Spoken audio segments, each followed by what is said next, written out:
يعطيكم ألف عافية. وصفتي لليوم إن شاء الله رح تكون من الحلويات النابلسية المشهورة. اليوم رح نعمل مع بعض التمرية أو بحكوا لها كمان التمرية. وصفة جدا شهية وبسيطة، تابعوها معي وتعالوا نشوف طريقة العمل. في البداية هون رح نحضر للعجينة، رح نحتاج 3 كاسات من الطحين. كمية الطحين هون هي تقديرية، ممكن تستخدموا كاستين أو 4 حسب الكمية اللي انتو بدكم إياها. رح نحتاج معلقة صغيرة من الملح، بخلطهم مع بعض. بعدين هون رح انزل المي. كمية المي حسب نوع الطحين اللي انتو استخدمتوه. طبعا نوع الطحين اللي انا استخدمته احتاج تقريبا معي 1.4 كاس من المي. المي بتنزلوها على مراحل حسب حاجة العجينة. طبعا في البداية هون نزلت كاس من المي، وبعدين هون كمان نزلت ربع كاس من المي. هون استخدمت تقريبا معلقة صغيرة من الزيت النباتي حتى ألم العجينة فيها. طبعا العجينة اللي احنا رح نستخدمها هون هي عجينة عويص، يعني ما بنستخدم فيها أي نوع من أنواع الخمائر. هيك عندي العجينة تمام. لازم تكون معنا طرية، ما تشدوها كثير في الطحين. رح أتركها هون ترتاح تقريبا مدة 10 دقائق، بعديها رح أقطعها. رح أستخدم هون كمية من الزيت أقل من نص كاس من الزيت، ورح أقطع العجين وأتركه يرتاح بالزيت. بهاي الطريقة لما تيجي تفردوا العجينة بتكون معكم كثير سهلة. عدد القطع هون تقريبا 8 قطع. في الأخير إحنا هون رح نقسم كل قطعة لقطعتين. رح أغطيها ورح أترك العجينة ترتاح على جنب. الخطوة اللي بعديها هون رح نحضر لحلاوة السميد. رح نحتاج 3 كاسات من المي، ورح نحتاج كمان هون نص كاسة من السكر، ورح نحتاج السميد اللي أنا استخدمته هون هو السميد الخشن اللي بتستخدموه للبسبوسة. الكمية هون 3/4 كاس من السميد.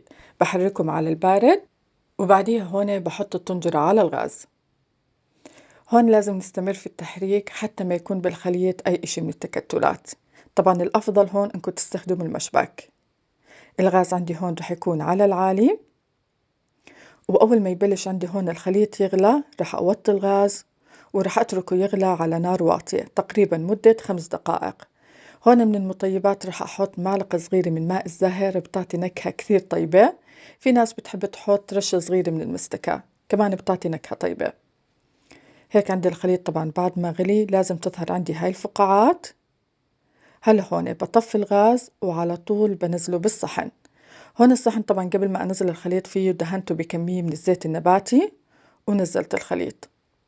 طبعا الزيت النباتي حتى لما تيجي تطلعوا القطع انها ما تغلبكم، على طول بتطلع. رح اتركها هون تبرد بدرجة حرارة المطبخ، بعديها رح ادخلها الثلاجة. لازم تكون عنا باردة تماما لما نيجي نقطعها. فاول خطوة بتعملوها بتجهزوا حلاوة السميد، بعديها بتجهزوا العجينة. تقريبا هون انا تركتها مدة ساعتين بالثلاجة، وهلا هون قطعتها. بالنسبة للتقطيع قطعتها على شكل مربعات حجم وسط. هيك عندي جاهزة، رح أورجيكم القوام. هيك القوام ممتاز. بخليها على جنب، ورح أورجيكم هون العجين هون بعد ما تركتها ترتاح مدة 1.5 ساعة. أقل شي لازم تتركوها ترتاح مدة ساعة، وأكثر شي ممكن تتركوها حد ساعتين. هلا هون رح أبلش أفرد فيها. لأنه هون تركناها ترتاح بالزيت العجينة كان كثير سهل فردها.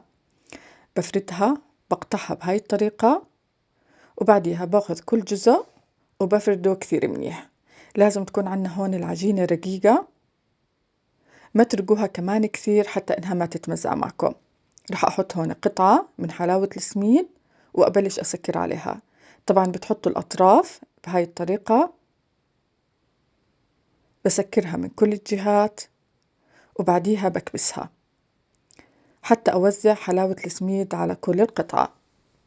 طبعا هون أنا اشتغلت كمية منيحة ورتبتهم على قطعة السيليكون.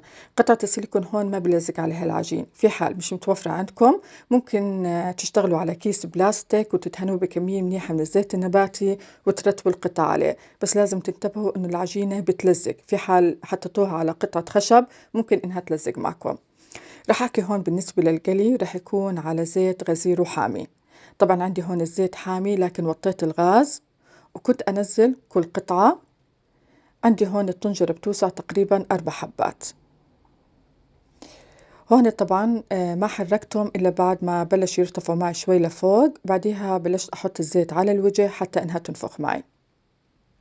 أول ما تبلش عنا هون تاخد لون ذهبي على طول ببلش أقلب فيهم. هيك عندي تمام. هلا هون بحطهم بصحن على جنب. لما رتبتهم على الصحن طبعا كل قطعة لازم تكون لحال حتى إنهم ما يطروا ويظلهم مقرمشين معنا. هون أنا طبعا اشتغلت كل الكمية. شغلة كثير مهمة لما تيجي تقلي الدور الثاني والثالث لازم يكون عنا الغاز على الواطي على أوطى درجة حرارة حتى إنها ما تحترق معكم. ما شاء الله طعمهم بجد شهي. هيك عندي طبعا بعد ما جهزت كل الكمية برتبهم على صحن التقديم وبعديها بقدمهم. رح أحكي بالنسبة للتقديم. طبعا بالنسبة للتقديم هون رح نستخدم السكر البودرة، لازم نحط كمية منيحة من السكر البودرة. هاي الوصفة ما بنستخدم فيها القطر، فقط السكر البودرة. حلاوتها بتكون حلاوة معتدلة. هاي الوصفة من الوصفات اللي كثير مشهورة في نابلس، مكوناتها كثير بسيطة وبنفس الوقت جدا شهية، طيب كثير بأيام الشتوية. عملتها أكثر من مرة في البيت، حبيناها وحبيت كثير اليوم إني أصور لكم إياها. بتمنى إنها عجبتكم، جربوها وأعطوني رأيكم فيها.